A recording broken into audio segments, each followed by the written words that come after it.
negeri manapun, negara manapun di permukaan bumi ini yang mampu meletakkan aturan kehidupan seperti yang telah Allah letakkan di dalam Al-Quran.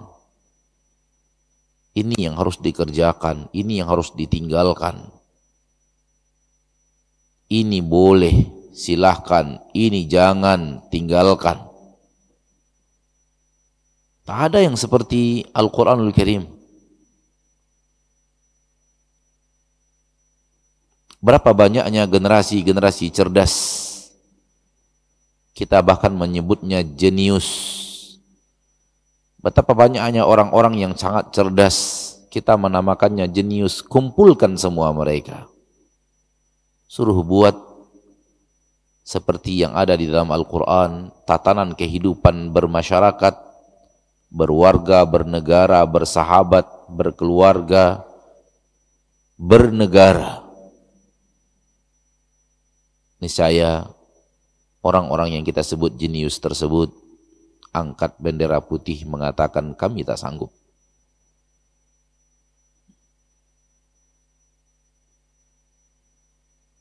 Kalau ada yang mengatakan kita siap, itu adalah tanda kebodohan atau kesombongan.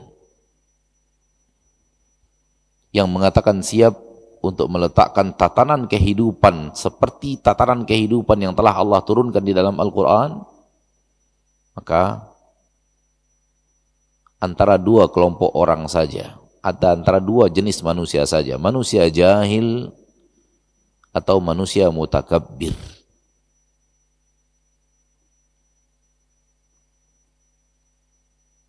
Sejarah membuktikan bahwa setiap aturan yang dibuat oleh manusia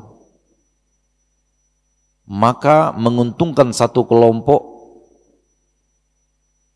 kemudian menyepelekan kelompok yang lainnya. Menguntungkan sebahagian, namun tak menguntungkan sebahagian yang lainnya.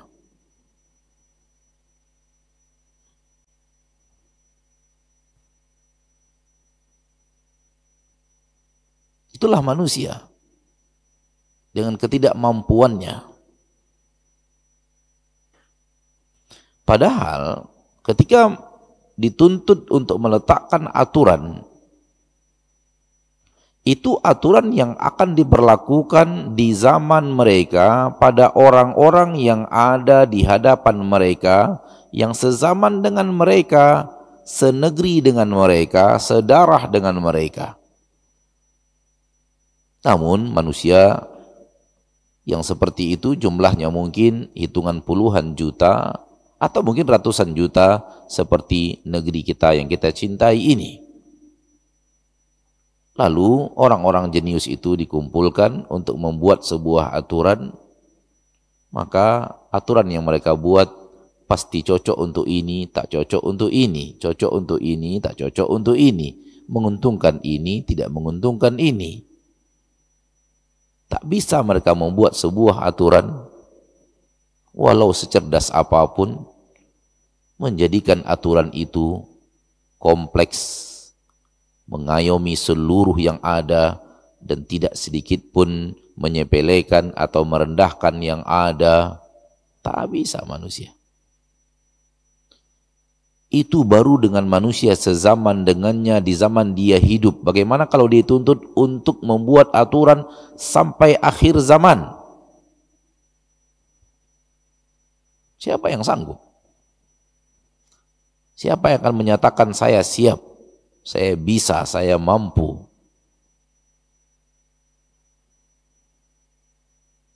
Jangan kata Indonesia yang luas ini, coba kita anggap saja adanya orang yang membuat aturan untuk Provinsi Riau, provinsi yang kita hidup di dalamnya. Ini pun akan terjadi. Aturan ini menguntungkan pihak ini, tidak menguntungkan pihak ini. Aturan ini berpihak kepada pihak ini, berpihak kepada kelompok ini, tak pihak kepada kelompok ini.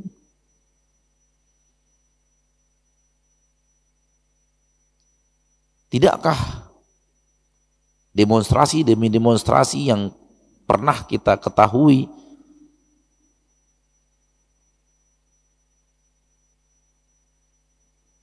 melainkan dia adalah aksi dari orang-orang yang merasa peraturan itu menzolimi mereka.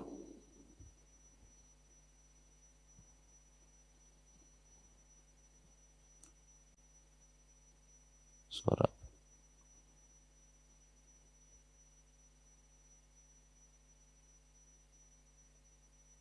Lalu bagaimana mereka akan bisa seperti Al-Quran yang diturunkan di zaman Rasul tercinta, hanya 23 tahun masa turunnya Al-Quran itu, dan di dalamnya terdapat seluruh yang dibutuhkan oleh manusia dalam peraturan, berlaku mulai zaman itu sampai dunia kiamat. Dan peraturan itu menguntungkan segala pihak, cocok dengan segala masa, cocok dengan seluruh situasi dan kondisi, tak lekang oleh zaman, tak ada yang salah dan tak ada yang perlu direvisi. Siapa yang bisa mendatangkan itu dari manusia? Maka jawabannya tak ada. Menunjukkan bahwa Al-Quran ini bukan dari manusia datangnya. Tak ada manusia manapun sehebat itu. Walau berkumpul ribuan jutaan manusia-manusia yang kita katakan jenius. Bahkan sering sekali manusia jenius itu istrinya protes terhadap keputusannya.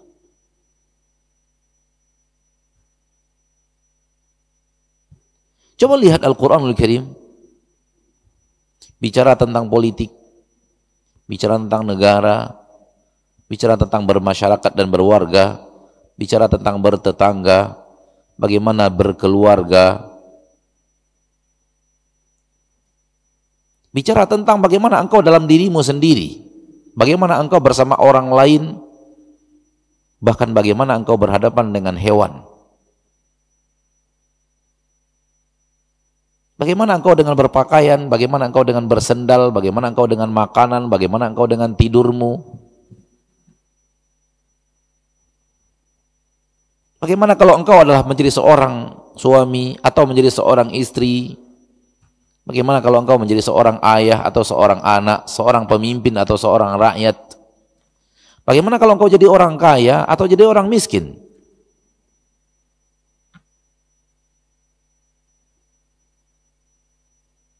Bagaimana pula bertetangga?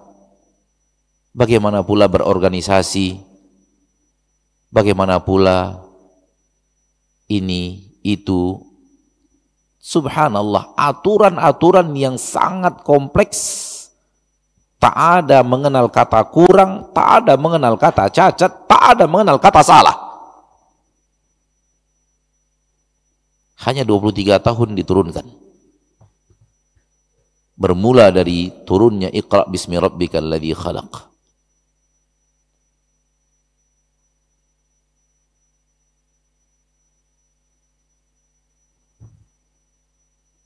Sampai sekarang tak ada aturan Islam itu yang salah.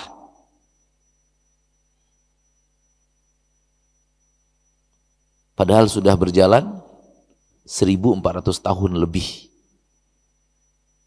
Tak ada aturan Islam yang ada di dalam Al-Quran itu yang perlu direvisi, karena tak cocok lagi dengan zaman dan situasi.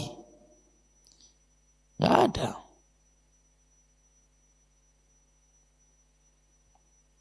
Kalau ada yang mengatakan bahwa ini aturan cocoknya di zaman Rasul, di zaman kita tidak cocok, dia hanya membuat sebuah aksi yang membuat orang akan menertawakan dirinya sendiri.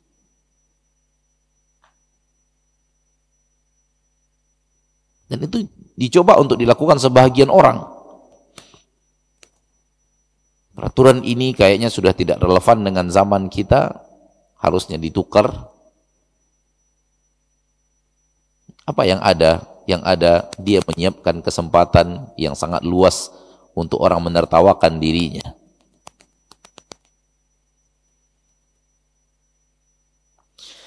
Inilah Al-Quranul Karim, saudaraku, saudariku, nikmat terbesar anugerah Allah kepada kita.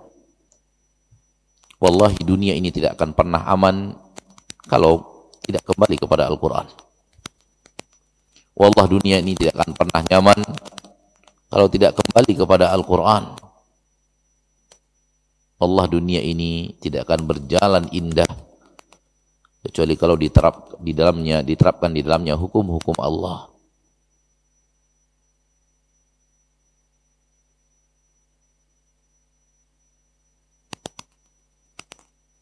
Al-Quran ini berat.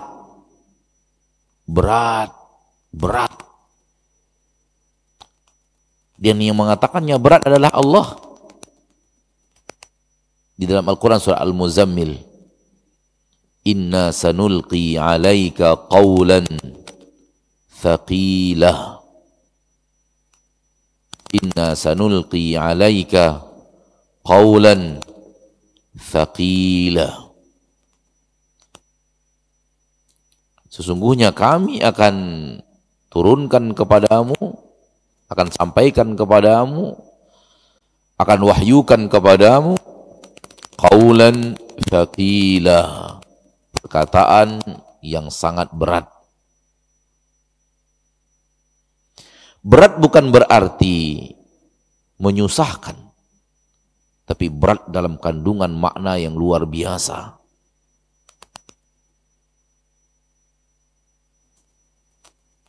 Saking beratnya kandungan Al-Quran itu, Allah katakan, "Lau anzalna hadzal Qur'ana 'ala jabal." Seandainya Al-Quran yang berat ini kami turunkan kepada gunung, la ra'aitahu khashi'an mutasaddian. Niscaya engkau akan saksikan gunung itu terdiam, khusyuk, tertunduk, kemudian meledak. Lihat, Al-Quran kalau diturunkan kepada gunung, tak ada gunung yang sanggup bertahan di hadapan Al-Quran. Tidakkah dia wahyu yang sangat berat?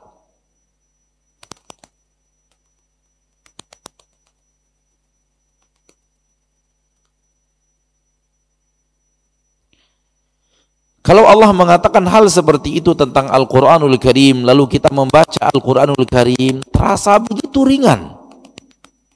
Tak ada berat-beratnya. Mana berat Al-Quranul Karim yang Allah katakan di dalam Al-Quran itu tak pernah nampak. Antara dua, Allah yang salah atau Anda yang keliru. Allah salah, nggak mungkin. Anda yang keliru, itu pasti.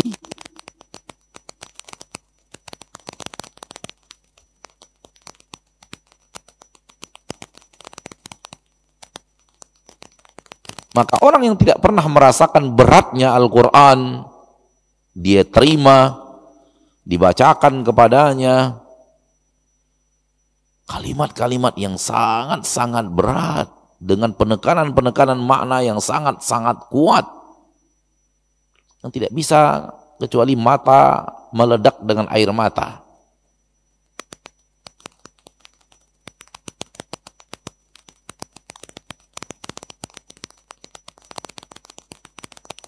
Itulah Al-Quran. Kalimat-kalimat yang ada di dalam Al-Quran itu penekanannya begitu hebat, begitu dahsyat. Kita baru ambil sebahagiannya dan kita terangkan sebahagiannya, mulai ada terasa rasa beratnya. Dan sebagian kita ketika kita syarah makna ayatnya dan syarah kita belum terlalu luas, sudah meneteskan air mata. Masjid ini menjadi saksi bisu bahwa sebahagian yang hadir di majelis ini menangis. Bahkan salah satu di antara mereka yang hadir tangisnya sampai mengganggu saya berceramah. Mengganggu saya mensyarah ayat. Padahal bisa saya sampaikan dari maknanya belumlah seberapa, dari yang sebenarnya daripada makna ayat itu. Saya hanya bisa mengatakan kalimat-kalimat yang dengannya Anda faham inilah maksud ayat. Sebenarnya dan praktik nyatanya ayat itu begitu luas.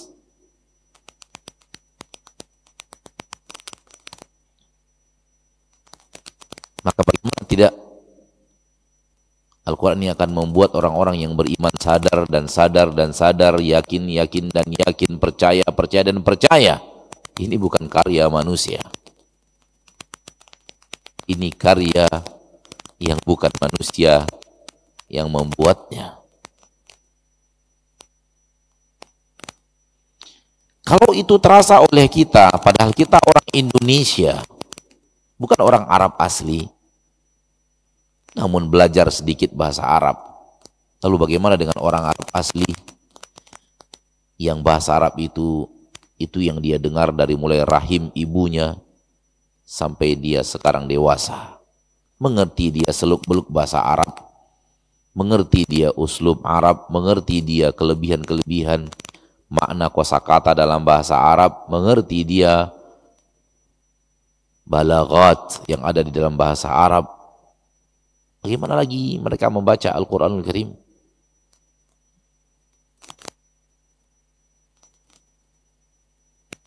Sehingga terlalu sering kita mendengarkan imam membaca Al-Quran baru sampai Al-Fatihah sudah nangis.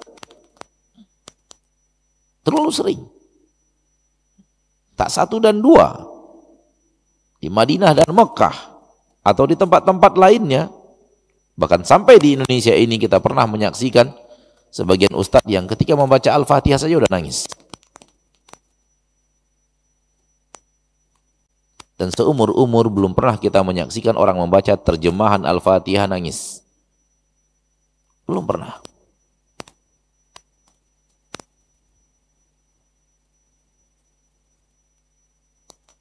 Lihat beratnya Al-Quran dan ringannya terjemahannya. Padahal terjemahannya menurut kita yang tidak mengerti seolah-olah telah mewakili makna daripada Al-Quran. Nggak bisa. Jauh.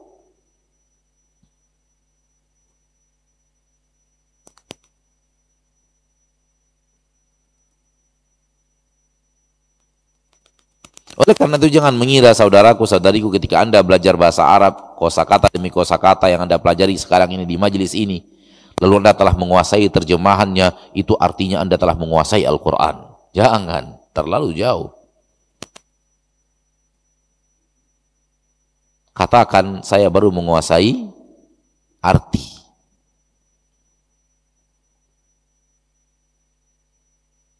Orang yang benar-benar menguasai makna satu ayat membuat dia menangis semalam suntuk. Dan sungguh itu belumlah diri kita. Satu ayat. Dia ulang, air matanya mengalir. Diulang lagi, air matanya mengalir. Diulang lagi, air matanya mengalir. Tak kelar-kelar dari ayat yang satu itu. Dan dia harus tutup sholatnya karena sebentar lagi azan subuh berkumandang. Ini dia orang yang mengerti kandungan Al-Quran. Ini dia orang yang menyelami makna Al-Quran. Ini orang yang benar-benar mentadabburi Al-Quran. Wallahi kita belum bagian daripada orang itu. Naam, kita bisa menangis. Namun dalam sekejap kandungan itu pun lewat dan kemudian dengan mudahnya kita berpindah kepada ayat yang lainnya. Belum sempat kita itu untuk bisa sampai setengah, seperempat, seperdelapan, bahkan sepersepuluh daripada para ahli ilmu yang mendalami Al-Quran, yang membuat mereka, mata mereka tak bisa tidur karena satu ayat yang mereka baca dari Al-Quranul Karim.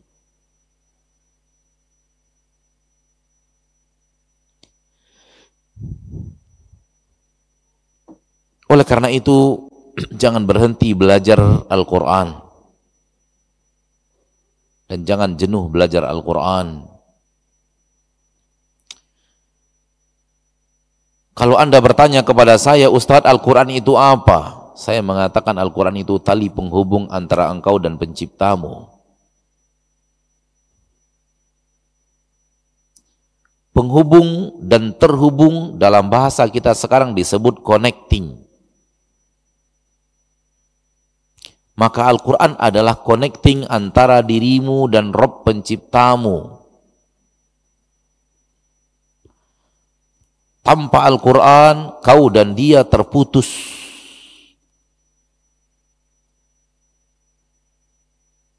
Engkau dan Rabbmu terputus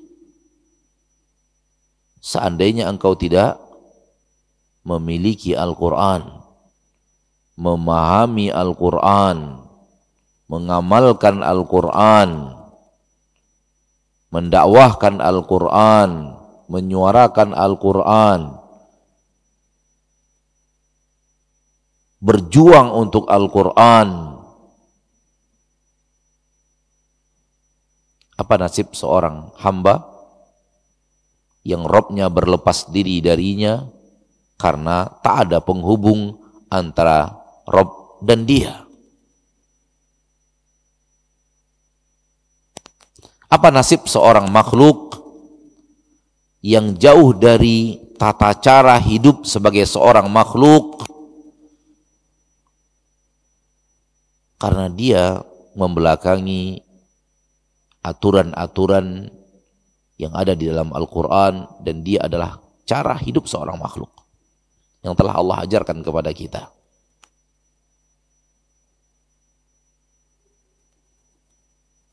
Kalau kita disuruh mencari cara hidup tersendiri yang membuat kita aman dan nyaman, gak sanggup. Sadarlah wahai manusia, gak sanggup. Dirimu, kecerdasanmu, pendidikanmu, pengalaman hidupmu, orang-orang sekitarmu tak bisa membuat tatanan hidup untuk dirimu sendiri. Jangan lagi membangkang. Engkau begitu lemah.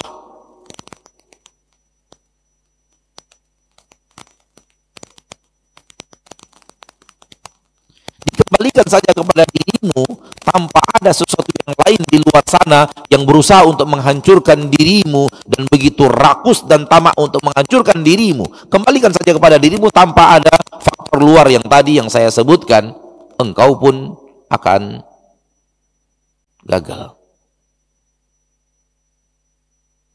Lalu bagaimana kalau engkau tak kembali kepada panduanmu dari Rabbmu, tak ada connecting antara dirimu dan Rabbmu, dan di sana terlalu banyak yang ingin menghancurkan dirimu. Dan di sana terlalu banyak jebakan-jebakan yang akan menjebak dirimu, membuat engkau terjerumus ke dalamnya, dan engkau pun akhirnya tak bisa dikatakan apa parahnya hidup kalau membelakangi Al-Quranul Karim.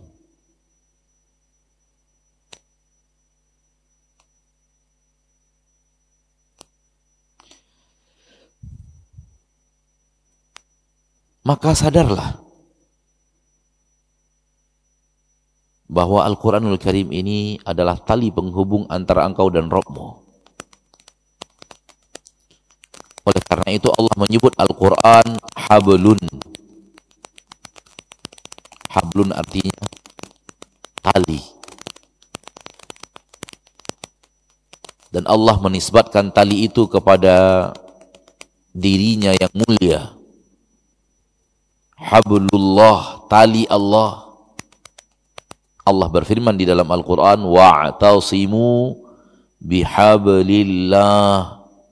Pegang teguh, pegang erat-erat tali Allah. Tali berarti menghubungkan satu dengan satu. Menghubungkan sesuatu kepada sesuatu. Dan Allah menyebut Al-Quran tali Allah. Berarti menghubungkan antara Allah dengan orang-orang yang kembali kepada Al-Quran.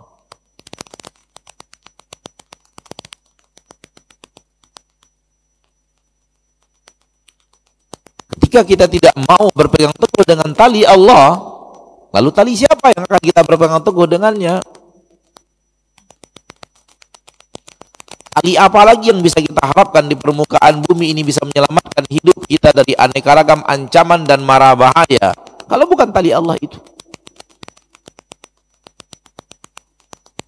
Coba, mau pegang tali siapa?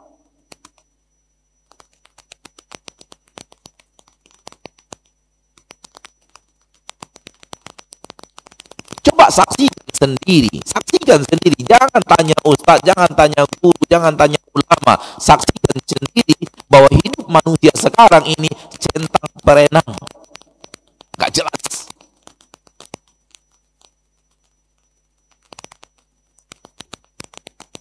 Penyebabnya apa? Tak mau kembali kepada tali Allah.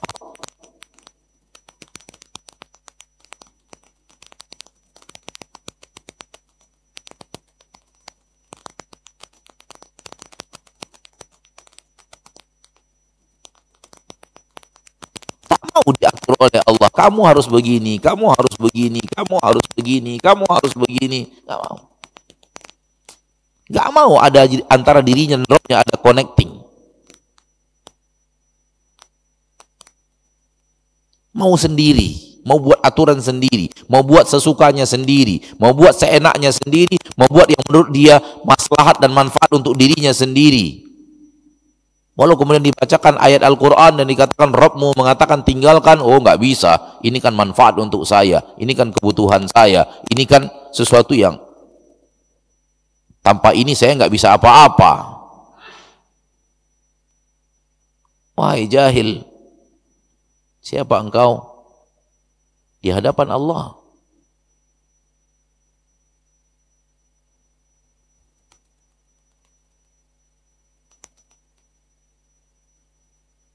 Allah katakan jalan, engkau berhenti. Allah katakan berhenti, engkau berjalan. Allah katakan jangan ambil, kamu ambil.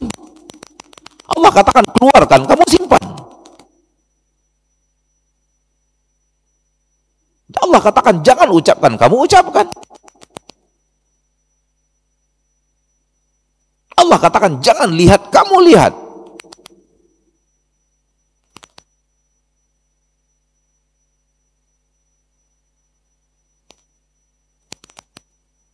Allah katakan jangan tulis, kamu tulis. Jangan tanda tangani, kamu tanda tangani. Aturannya sudah lengkap. Tak ada yang kurang, tak ada yang salah, tak ada yang keliru, tak ada yang perlu direvisi. Semuanya lengkap.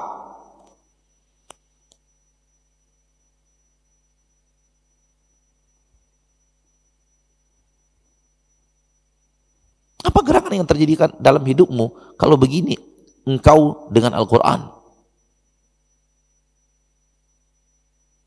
Kalau begini engkau dengan tali Allah yang menghubungkan antara dia dan engkau? Apa nasib orang yang sedang ada di gelombang tsunami? Satu-satunya tali yang menyelamatkan dia adalah satu tali itu, dan dia tidak mau berpegang teguh dengan tali itu. Apa yang akan terjadi pada dirinya? Namun aneh bin ajaib, dia hanyut dalam kehancuran dan dia mengira dirinya mampu berbuat yang terbaik untuk dirinya sendiri.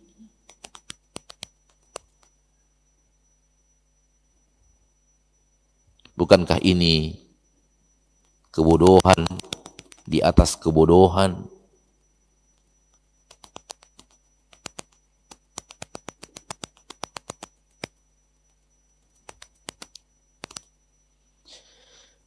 Maka ketika kita mempelajari Al-Quranul Karim, mempelajari artinya, menyelami sebahagian daripada maknanya yang sudah kita lakukan sekian kali pertemuan di masjid ini, sedikit nampak oleh kita beratnya penekanan-penekanan Al-Quran beratnya makna-makna yang diturunkan Allah di dalam Al-Quran. Di saat Allah mengatakan la tarawunnal jahim, begitu beratnya ayat itu.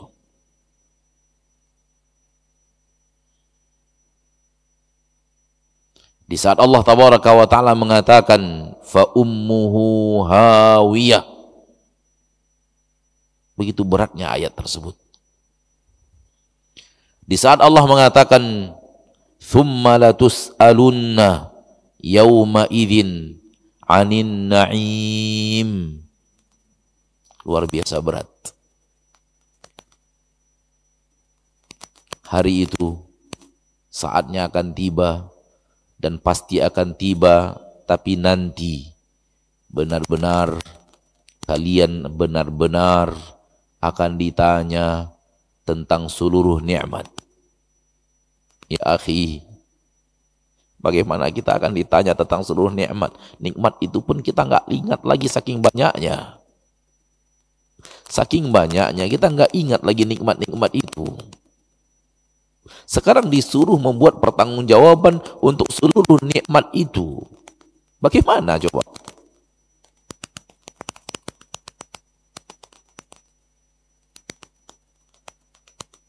Saking banyaknya nikmat itu kita nggak ingat lagi sudah. Saking banyaknya nikmat Allah yang sudah kita pakai, kita nggak ingat lagi sudah. Saking banyaknya sudah nggak ingat.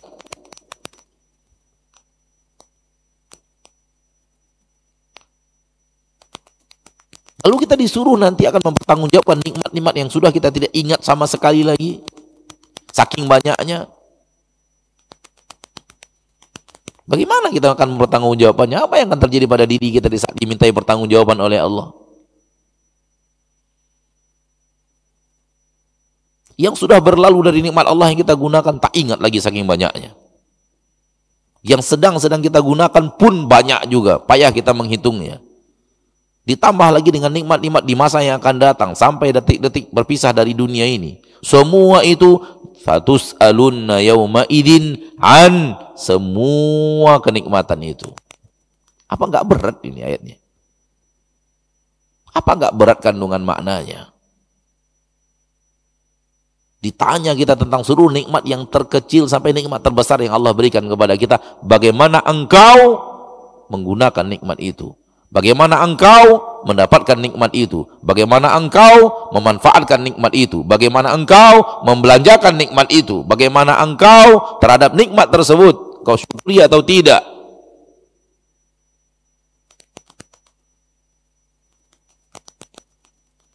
Kalau Anda, saya tanya, sudah berapa rupiah nikmat Allah Anda pakai, Anda tak akan ada seorang manusia pun yang lulus dalam jawaban. Itu baru 1 rupiah.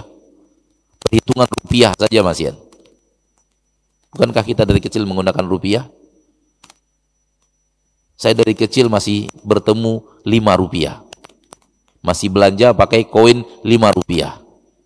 10 rupiah. 25 rupiah. 50 rupiah. Uang 100 rupiah ketika itu kertas.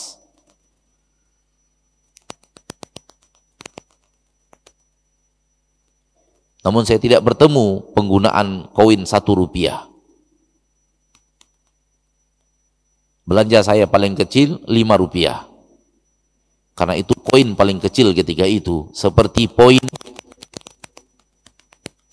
500 rupiah kita sekarang. Itu koin yang paling kecil.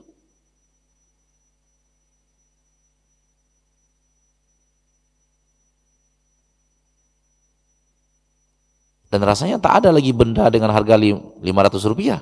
Ada? Udah nggak ada rasanya. Minimal benda harganya sekarang berapa? 2.000, 5.000 ya. Dulu ketika koin 5 rupiah itu kita masih bisa beli sesuatu dengan koin 5 rupiah itu. Berarti masih ada harga barang di koin terendah.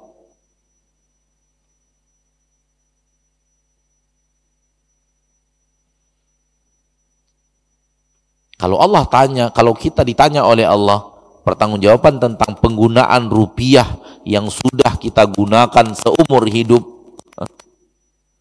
tak sanggup kita bagaimana cara mempertanggungjawabkannya. Dihitung Allah per rupiah. Rupiah ini kemana dibelanjakan? Rupiah ini bagaimana cara mendapatkannya? Rupiah ini engkau apakan? Rupiah ini engkau syukuri atau tidak? Rupiah ini kemana engkau bayarkan? Oh, nampak Pak? Nampak luasnya makna tsumma latus'alunna yawma idzin 'anin na'im?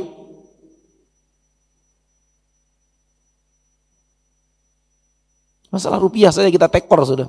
Nggak mampu kita untuk membayangkan. Kita harus akan ditanya oleh Allah per rupiah yang kita gunakan. Kalau saya bertemu rupiah paling kecil 5 rupiah per 5 rupiah. Dan kalau bapak-bapak yang sudah berusia lanjut bertemu dengan 1 rupiah, maka per 1 rupiah Allah akan tanya kepada kita. Kalau generasi muda sekarang bertemunya 1.000 rupiah, entah berapa lagi nanti ke depannya, per 1.000 rupiah akan Allah tanya. Dari awal kita gunakan rupiah sampai sekarang, sampai kita meninggal, bagaimana mempertanggungjawabkannya? Coba. Bagaimana membuatkan pertanggungjawabannya kepada Allah? Belum lagi yang lain. Belum lagi yang lain, belum lagi yang lain, belum lagi yang lain, belum lagi yang lain. Nampak Bapak dan Ibu kaum muslimin dan muslimat betapa beratnya ayat itu? Betapa dahsyatnya penekanan ayat itu? Betapa dalamnya makna ayat itu? Nikmat mata akan Allah minta pertanggungjawabannya. Untuk apa saja mata kamu gunakan, apa saja yang sudah engkau lihat dengan mata itu. Ada yang kita yang ingat seluruh yang pernah kita lihat?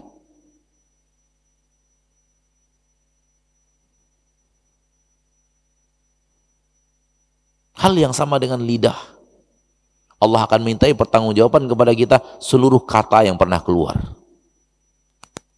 Karena lidah merupakan nikmat anugerah Allah.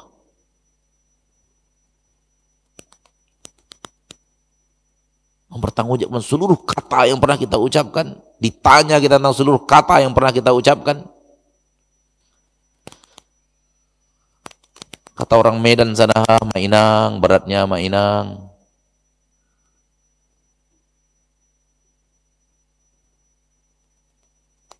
Itulah dia. Itulah ayat Al-Quran. Tsumma latus'alunna yawma idzin 'anin na'im. Oleh karena itu wajar kalau ada orang yang membaca ayat ini tsumma latus'alunna yawma idzin 'anin na'im, dia menangis. Seperti menangisnya Rasul, menangisnya Abu Bakar, menangisnya Umar. Ketika ayat ini dibacakan Rasul kepada mereka, Rasul menangis, Abu Bakar menangis, Umar menangis. Abu Bakar menangis, Umar menangis. Kenapa? Maknanya terlalu dalam, maknanya terlalu berat,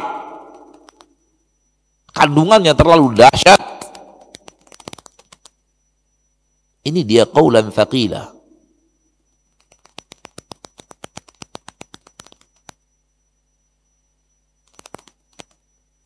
Walaupun kita sudah bahas pada pelajaran kita pada surat At-Takatsur, tsumma latus'alunna yauma idzin 'anin na'im, tapi kita tidak detailkan seperti yang saya detailkan sekarang.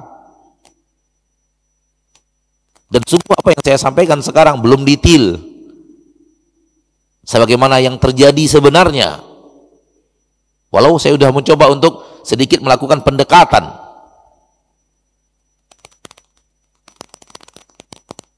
Lihat luasnya ilmu Al-Quran, luasnya makna kandungan Al-Quran, dalamnya arti yang ada di dalam Al-Quran, dahsyatnya penekanan-penekanan Al-Quran. Siapa yang bisa membuat seperti ini kecuali Allah pencipta langit dan bumi?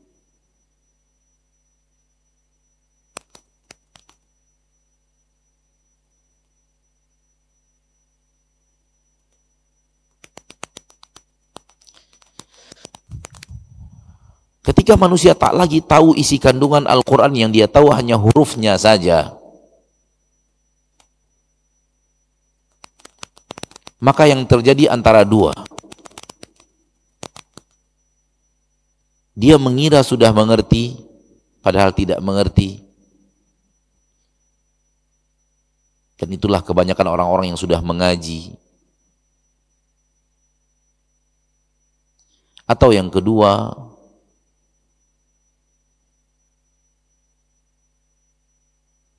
orang-orang yang memang berhadapan dengan Al-Quran hanya berhadapan dengan hurufnya saja. Hurufnya saja yang dia berhadapan dengan Al-Quran. Dia tidak berhadapan dengan makna yang ada di dalam huruf-huruf itu. Dia berhadapan dengan kalimat-kalimatnya saja. Dia tidak berhadapan dengan makna yang ada di dalam isi kandungan kalimat-kalimat itu. Sehingga Al-Quran baginya menjadi ringan dan sangat ringan dan sangat ringan. Gampang dan sangat gampang dan sangat gampang.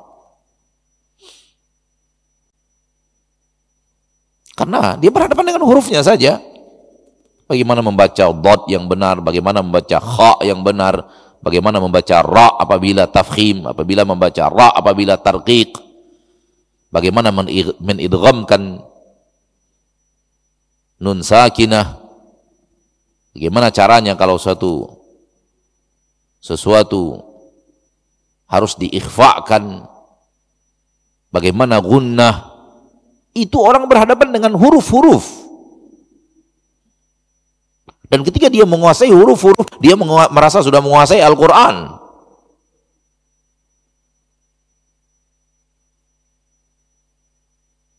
Dan sudah mulai ada orang sekarang ini, pandainya huruf-huruf, mulai pongah. Mulai membusungkan dada. Mulai wajib dipanggil ustadz, kalau enggak dia masam mukanya.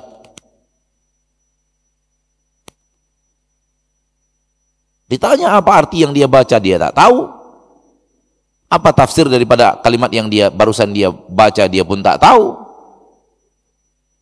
Namun pandai membaca huruf, pandai membaca makharijul huruf, pandai membaca gunnah, pandai membaca ikhfa, pandai membaca idgham, pandai membaca izhar, sudah mulai membusungkan dada di tengah manusia.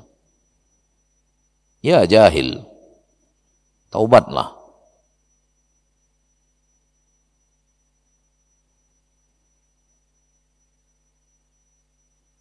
Anda kira Al-Quran hanya huruf?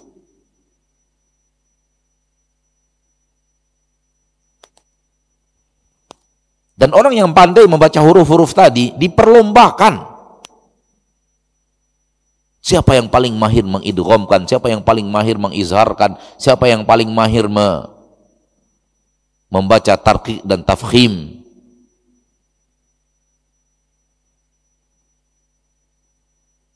Kalau perlombaannya benar-benar untuk mengasah kemampuan dan tidak ada perjudian, maka ahlan wa sahlan. Namun di sana sini kita mengetahui ada perjudian dalam perlombaan itu. Ada kaedah judi dalam perlombaan itu. Anda harus membayar angka tertentu. Kalau Anda menang dapatnya lebih banyak, kalau Anda kalah ya hilang. Itulah dia kaedah judi. Nasib mujur engkau beruntung, nasib tidak bujur engkau buntung. Itu kaedah judi. Dan dilakukan dalam perlombaan membaca huruf dan tajwid Al-Quran. Nggak aneh itu. Hah? Apa yang kita katakan kepada kaum yang melakukan judi dalam huruf-huruf Al-Quran, yang Al-Quran itu mengatakan tinggalkan judi, dia perbuatan syaitan.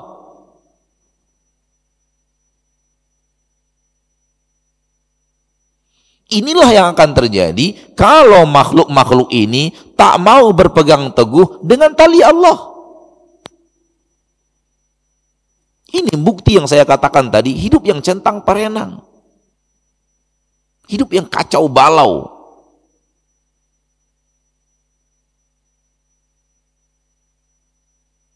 Ayat-ayat Allah yang melarang berjudi, di ayat-ayat Allah itu dia berjudi.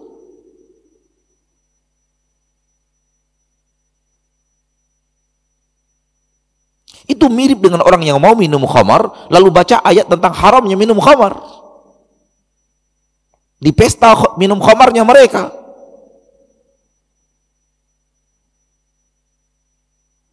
Sambil teler dia baca, innamal khamru wal maisiru, sesungguhnya khamar dan judi, rijsum min amali syaitan. Namun dia teler. Itulah permisalan yang bisa kita sampaikan kepada mereka yang melakukan perlombaan Al-Quran sambil berjudi dalam perlombaan itu.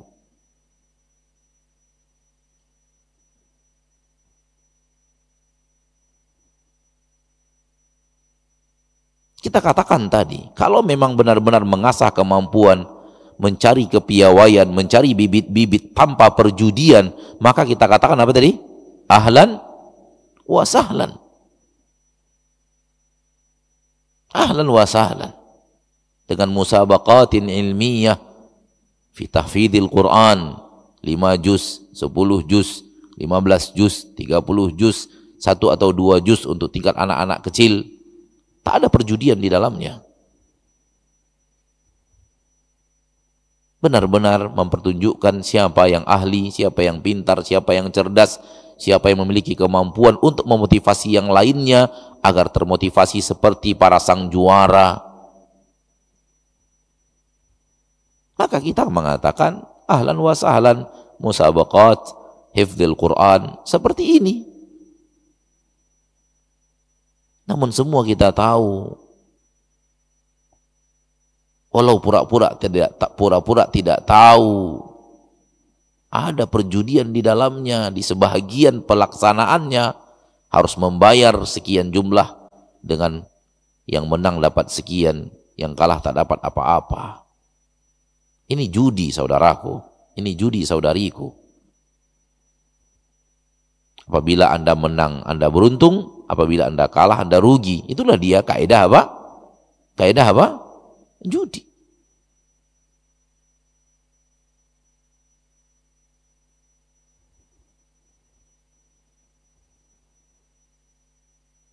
Atau di depan itu sang qari membacakan, sang qari'ah membacakan ayat Al-Quran, dibacakan dengan suara yang indah, dibacakan dengan suara yang luar biasa indah, kemampuan suaranya indah diberikan oleh Allah kepada. Ada orang yang suaranya luar biasa Allah berikan, hibah dari Allah, anugerah dari Allah, punya suara indah.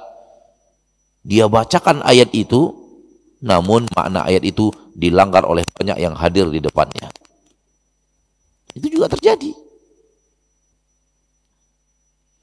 Semisal qari membacakan ayat, wahai wanita, pakailah jilbab kalian, sementara yang di depannya mayoritasnya tidak berjilbab.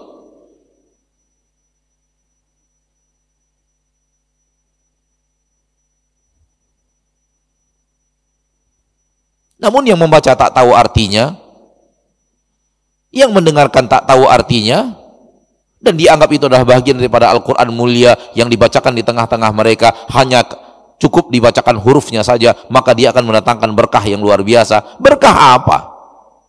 Di dalam pelanggaran terhadap ayat-ayat Allah. Ini bukan berkah, saudaraku, itu ancaman untukmu.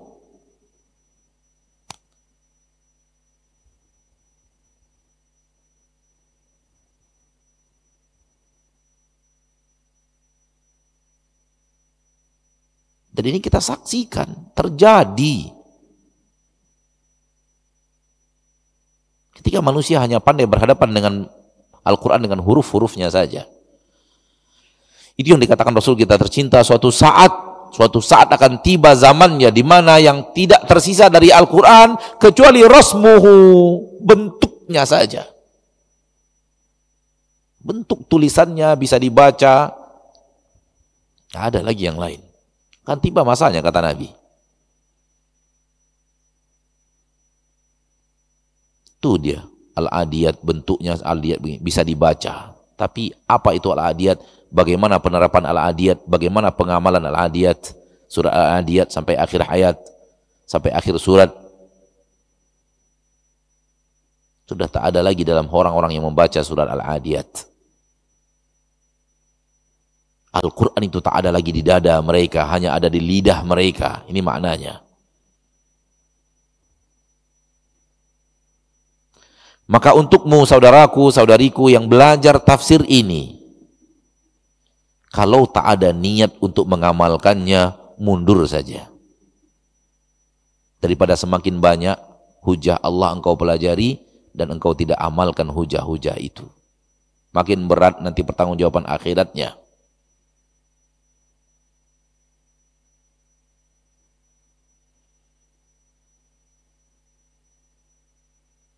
Tujuan utama diturunkan Al-Quran adalah untuk diamalkan. Dan mempelajarinya adalah sarana untuk tujuan itu. Mempelajari artinya, mempelajari tafsirnya, sarana yang kita gunakan untuk tujuannya, yaitu diamalkan. Kalau engkau belajar, tahu, faham arti, namun tujuanmu tidak untuk mengamalkannya, saya mengatakan, saya menanyakan, ngapain?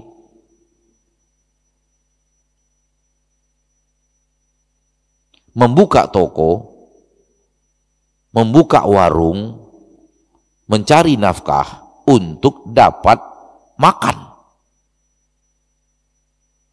Tujuan utamanya akhirnya kita dapat duit, beli nasi, lauk pauk untuk dimakan. Capek-capek bekerja, setelah itu duitnya tak dibelikan makanan, dibiarkan perut itu lapar terus gitu. Tak makan-makan, padahal duit dapat. Kita akan bertanya kepadanya, ngapain? Betul gak? Ngapain sih kamu?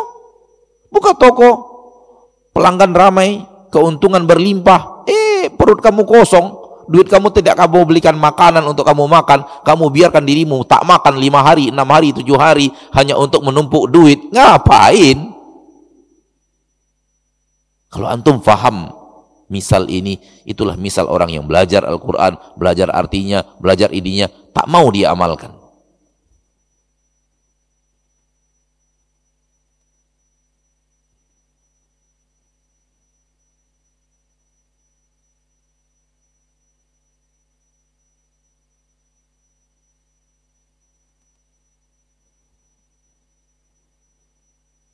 Maka kita belajar Al-Quran, ingat saudaraku, ingat saudariku, bukan untuk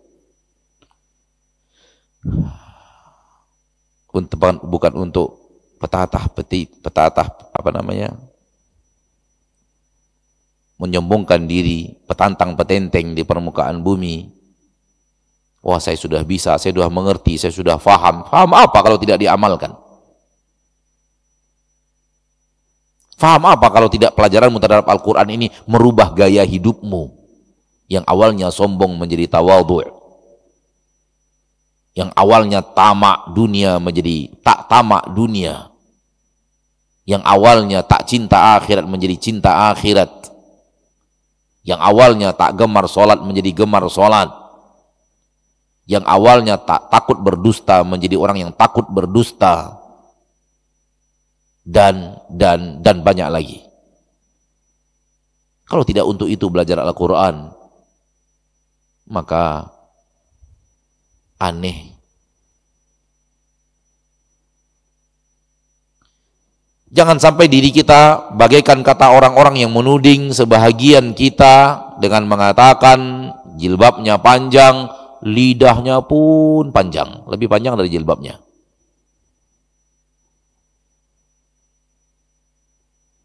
Kritikan terhadap mereka yang jilbab panjang, yang lidahnya juga panjang, membicarakan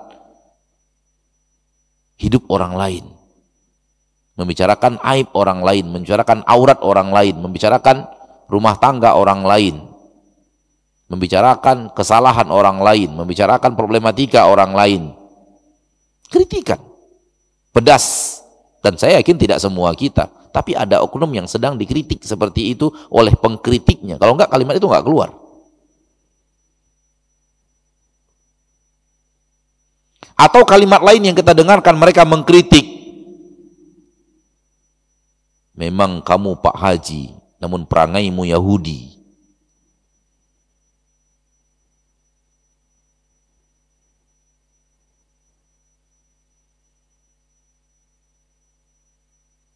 Wallahi, kalimat-kalimat yang tadi kita dengar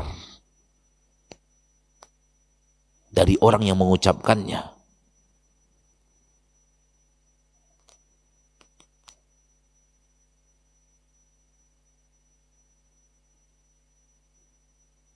sebuah makna terkandung di dalamnya, dia bertemu dengan orang-orang yang penampilannya agamis, pengamalannya jauh daripada keagamisan itu.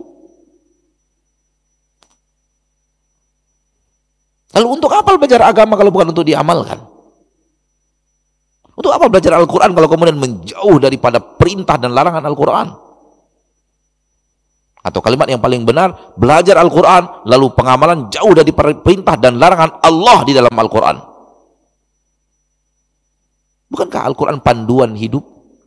Kalau disuruh berhenti ya berarti berhenti. Kalau disuruh jalan berarti ya jalan. Kalau disuruh belok kanan ya harus belok kanan. Disuruh belok kiri ya harus belok kiri. Jangan disuruh belok kanan kamu ke kiri. Jangan disuruh ke kiri kamu ke kanan. Ngapain? Tahu aturan kemudian aturan itu dilanggar. Rambu-rambu lalu lintas belok kanan di kiri jurang. Terserah saya mau kanan mau kiri terserah saya. Yang penting saya maunya kiri gitu. Ya masuk jurang udah.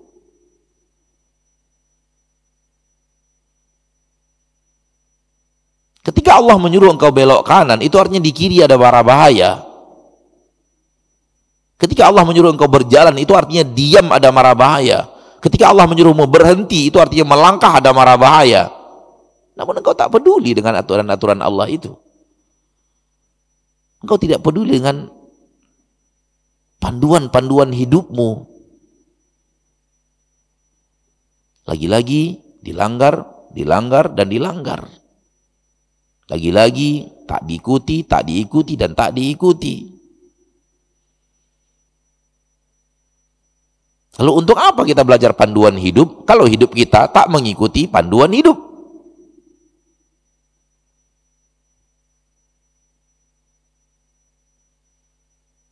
Untuk apa kita belajar ayat-ayat Allah yang mengatur hidup kita lalu hidup kita tak mau diatur oleh Allah?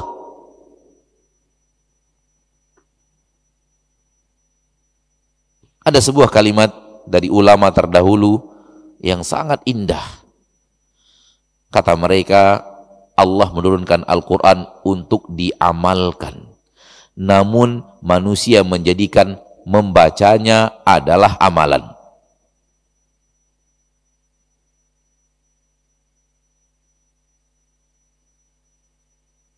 Saya ulangi. Allah menurunkan Al-Quran untuk diamalkan. Namun manusia menjadikan membacanya adalah amalan.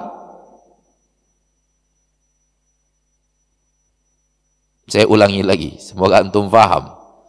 Allah menurunkan Al-Quran untuk diamalkan. Namun manusia menjadikan membacanya saja adalah amalan. Ini kritikan pedas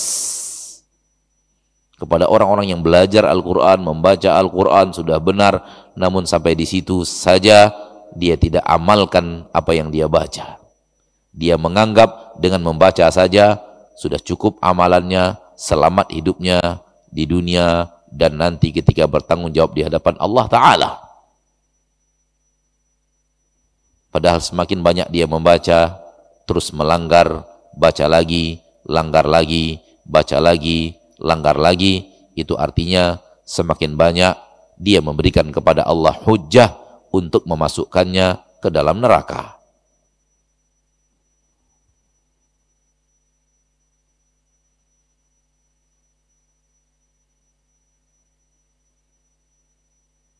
Maka berhati-hatilah saya dan kita semuanya. Wallahi kalimat ini nasihat untuk diri saya sendiri yang wajib untuk amalkan lagi,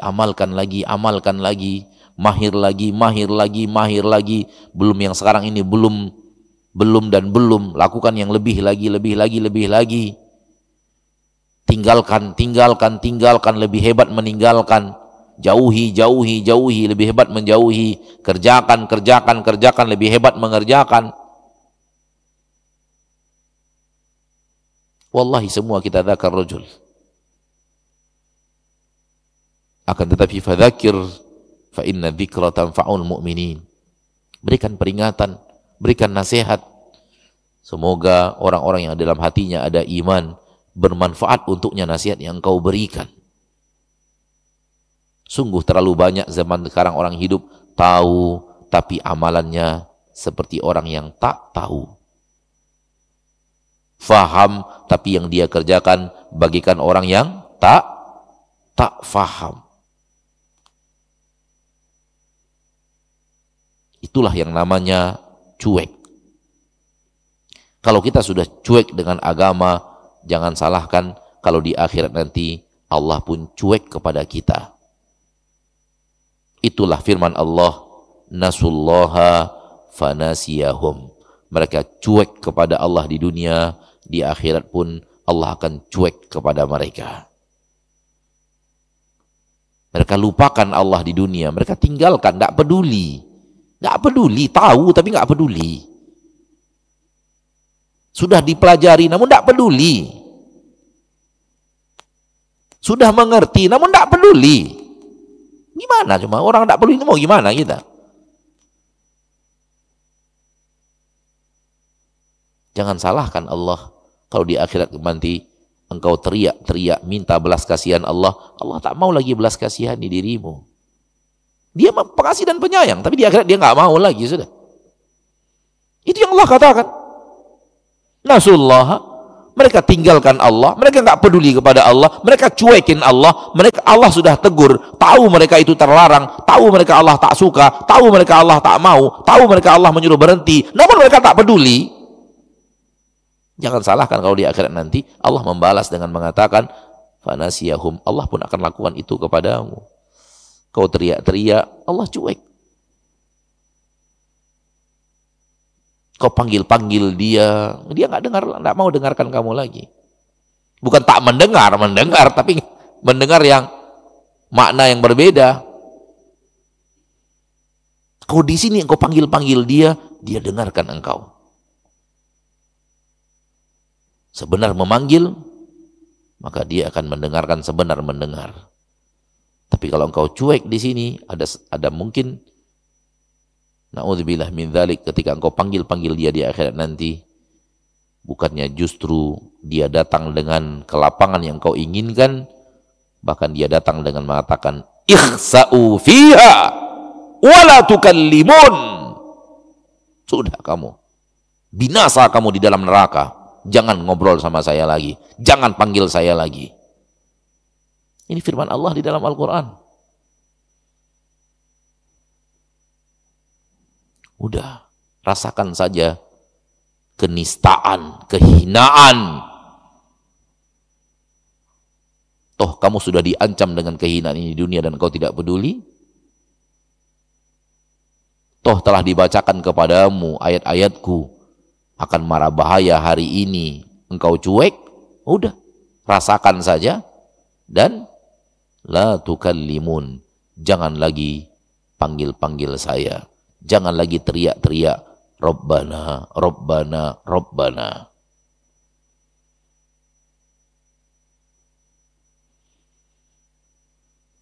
Semoga nasihat saya pada hari ini, di pagi hari ini, pertemuan perdana kita pasca Ramadan dalam ilmu tafsir, sedikit memberikan manfaat kepada yang berbicara dan kita yang hadir. Apa tujuan kita belajar ilmu tafsir? Apa tujuan kita belajar terjemahan Al-Quran? Apa tujuan kita untuk belajar ayat-ayat Allah? Kalau bukan tujuannya diamalkan,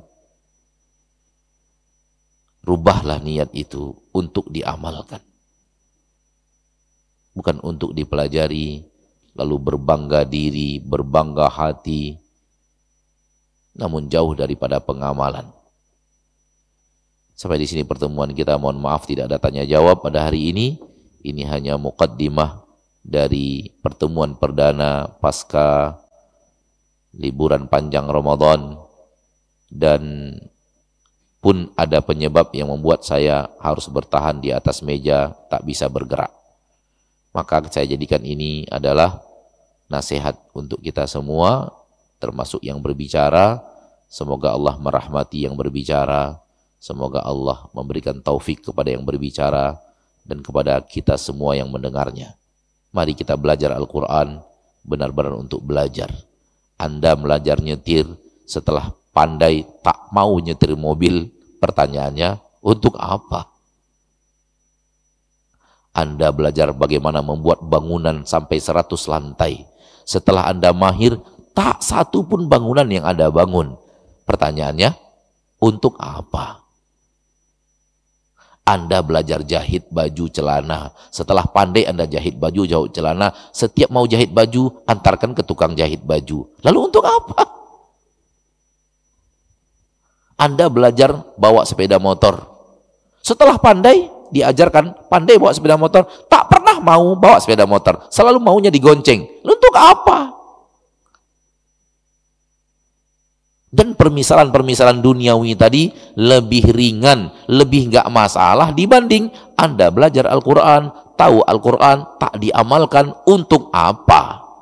Yang di dunia tadi lebih ringan, jauh lebih ringan.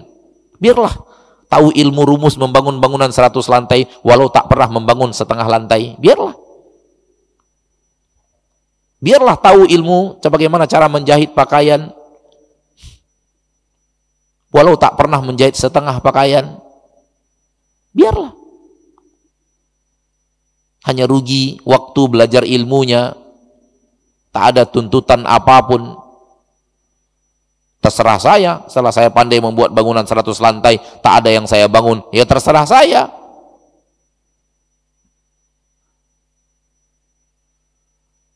Agak mirip dengan mahasiswa-mahasiswa sekarang. Jurusan apa? Pertanian. Kerjaan apa? Ngojek. Kan kenapa nggak buka setengah hektar lahan gitu pertanian, dari sekian tahun belajar puluhan juta sudah biaya orang tuanya habis, kerjaan akhirnya ngojek gitu loh. Kenapa nggak ngojek dari dulu aja? Ngapa habis-habis duit nyari ijazah pertanian untuk ngojek? Tuh tukang ngojek juga nggak butuh ijazah pertanian. Tapi sungguh pun begitu, aman kok. Nggak aman, nggak ada masalah. Sah-sah saja. Saya belajar habis duit jutaan rupiah, habis usia sekian tahun untuk belajar ilmu pertanian, rumus pertanian, pertanian handal, pertanian hebat, pertanian yang menguntungkan, pertanian yang ini, pertanian mutakhir, pertanian di atas cermin, pertanian di atas udara. Setelah itu, akhir-akhirnya ngojek. Kan aneh kan? Tapi masih nggak masalah. It's okay.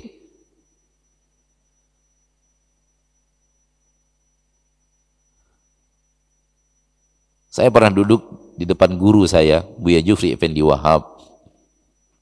Ketika itu didatangi seorang mahasiswa. Terjadi diskusi antara guru saya itu dan tamunya itu adalah mahasiswa. Saya masih kecil, masih usia SMA kelas berapa, saya nggak tahu, lupa sudah.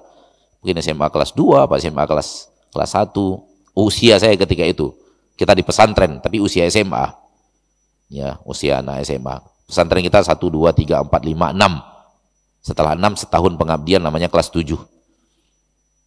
Berarti kalau kelas 4, 1 SMA, kelas 5, kelas 2 SMA, kelas 6, kelas 3 SMA. Usia saya sekitar itulah, sekitar usia SMA. Guru saya kedatangan tamu, dan tamu itu mahasiswa. Dan kemudian setelah diskusi-diskusi tentang kebutuhan mahasiswa ini kepada guru saya itu, Buya Jufri rahimahullah, kemudian guru saya bertanya, "Kamu masih kuliah, Nak?" "Iya, kuliah, Buya." "Di mana?" "Di Unri." Masya Allah, Masya Allah. Unri, siapa nggak tahu Unri? Orang-orang cerdas, orang-orang nilai-nilai bagus gitu kan. Masya Allah, Unri. "Kuliah apa?" "Kuliah pertanian, Buya." Sange bodoang yuang kuliah pertanian. Sange lah bongang kuliah pertanian yang ambil. "Apa, Buya?" "Ayahang petani kan?" "Iya." "Berhasil kan?" "Iya." "Nggak pakai kuliah dong." "Ayah kamu petani kan?" "Iya." "Punya kebun sawit kan?" "Iya." "Punya kebun beraneka ragam dia tanam kan?" "Iya." "Nggak pakai kuliah." Nggak perlu kuliah kalau untuk bertani. Ngapain ngabis-ngabiskan duit, ngabis umur untuk bertani? Kakek kamu petani semua di kampung itu. Nggak ada pakai kuliah. Nggak habis ngabis-ngabiskan umur. Yong. Kalau mau belajar kuliah itu, ilmu yang kamu tak tahu, itu yang harus kamu pelajari. Yung, tahu kamu ilmu tauhid? Enggak, Buya. Belajar sama Buya ilmu tauhid. Subhanallah. Orang tua yang handal, seorang penceramah yang hikmah, seorang guru penasehat yang luar biasa. Dan itu saya jadikan pelajaran sama saya sampai sekarang.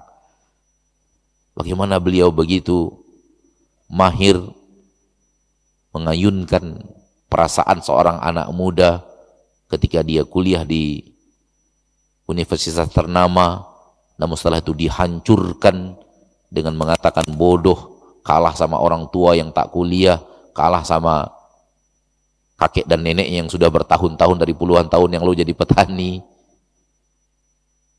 Kemudian beliau mengatakan, kalau mau belajar ilmu yang kita tidak tahu, jangan belajar ilmu yang sudah kuasai oleh ayah kakek kita, itu yang kita pelajari. Lalu dia bertanya, tahukah kamu ilmu tauhid? Dia tidak tahu, makanya belajar ilmu tauhid. Luar biasa. Cara untuk masuk dalam diskusi, cara untuk membuat lawan diskusi termenung, cara untuk memasukkan muqaddimah argumentasi, dan cara untuk mengajak kepada ujung bahasannya, luar biasa. Dan itu dipelajari dan diketahui oleh seluruh kakak-kakak kelas saya, dan hampir tidak diketahui oleh rekanan yang seusia dengan saya, apalagi adik-adik kelas saya. Karena cara-cara seperti itu hanya keluar di hadapan orang-orang yang memang dekat dengan beliau. Maka sekelas Ustadz Delisman Ibrahim, sekelas Ustadz Ali Ahmad, sekelas Ustadz Al-Asdi, sekelas Ustadz beberapa orang Ustadz lagi, atau kalau ataupun tidak jadi Ustadz mereka, tapi mereka tahu bagaimana mahirnya beliau dalam mengajak, sekarang menjadi dosen di UNRI, Pak Dr. Fulan, menjadi dosen di UNRI, Pak Dr. Fulan, yang belajar di Halaqah Buya Jufri, yang tua-tua, lebih tua dari saya, sekian belas tahun usianya. Itu mereka-mereka yang bertemu dengan seorang ahli dalam ilmu akidah, yang menyebarkan akidah yang beliau pelajari, dan saya adalah salah satu di antara buah yang telah beliau tanamkan. Rahimahullah. Semoga Allah merahmati beliau. Dan saya sering sedih kalau sudah bicara beliau, karena beliau adalah ayah saya dalam ilmu agama. Saya benar-benar produk daripada beliau. Benar-benar modal saya belajar agama dari beliau.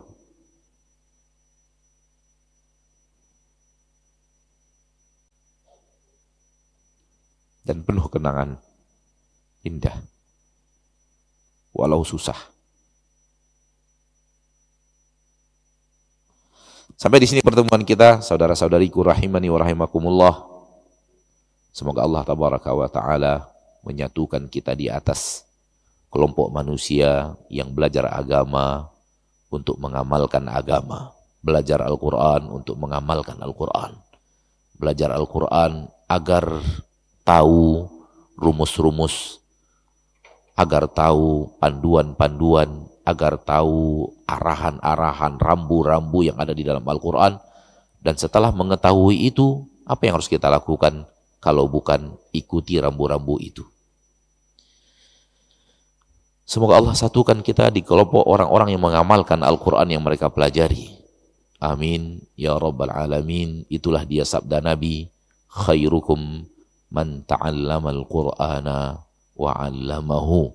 Sebaik-baik kalian adalah orang yang belajar Al-Quran dan mengamal atau mengajarkannya. Belajar dan mengajarkan sama-sama, dan inti daripada keduanya adalah yang belajar terus mengamalkan, yang mengajarkan untuk diamalkan juga. Maka jangan fahami belajar di sini tanpa pengamalan, mengajarkan di sini tanpa pengamalan. Kalau itu pemahaman kita, alangkah buruknya pemahaman kita. Maka sebaik-baik kalian yang belajar Al-Quran yaitu belajar untuk diamalkan.